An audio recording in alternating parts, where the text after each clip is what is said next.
night. And part of what intrigued me and drew me into the spooky story genre was this book, The Witch of Blackbird Pond by Elizabeth George Spear.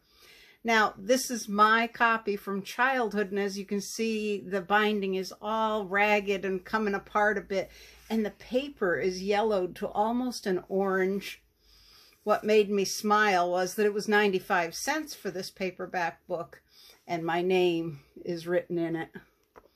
Maiden name, that is. I've had this and read it so many times, and that's, of course, why it's so dog-eared and sad-looking. But it's a gem. It's a treasure. It's a treasure from my childhood. It took me into story, historical fiction story.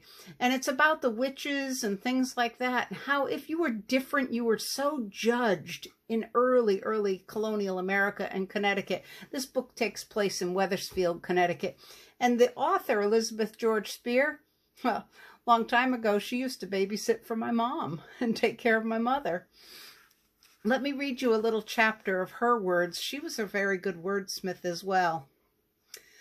And at this point in the book, the young woman who's come from the tropics to Wethersfield in the colonial era, this is her first impression on arriving into that town.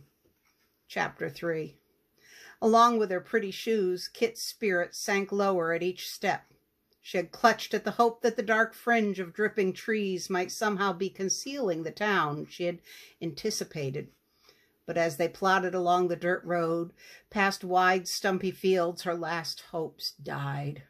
There was no fine town of Wethersfield.